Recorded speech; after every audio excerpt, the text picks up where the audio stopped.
Hello every one. இப்போ நம்ம MS எக்ஸலில் இந்த ரேஞ்ச் ஆஃப் செல்ஸில் டேட்ஸ் இருக்குது. இந்த டேட்டை வந்து எப்படி டேஸ் இல்லை மந்த்து இல்லைனா இயர்ஸை எப்படி கொண்டு வரலான்றதை பற்றி பார்க்கலாம். அதுக்கு முன்னாடி யாராவது சப்ஸ்கிரைப் பண்ணலன்னா சப்ஸ்கிரைப் பண்ணிக்கோங்க. ஆல் நோட்டிஃபிகேஷன்ஸ் எனேபிள் பண்ணிக்கோங்க.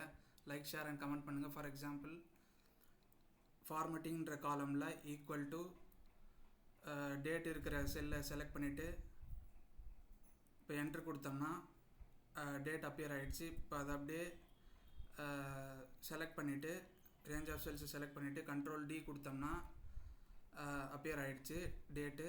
இப்போ கண்ட்ரோல் 1 கொடுத்து ஃபார்மேட் செல்ஸ் போயிட்டு அதில் கஸ்டம் கேட்டகரியில்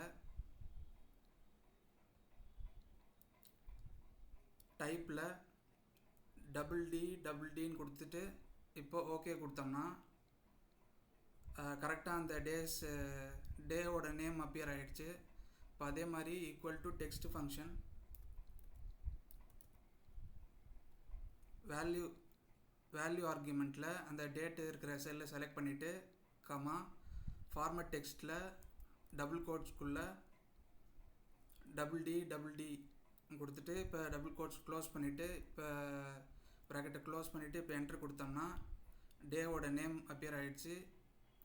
இப்போ அதை அப்படியே செலக்ட் பண்ணிவிட்டு கண்ட்ரோல் டி கொடுத்தோம்னா ஃபில் ஆகிடும். இந்த மாதிரி நம்ம கொண்டு வரலாம். இப்போ ஃபார் எக்ஸாம்பிள் இங்கே வந்து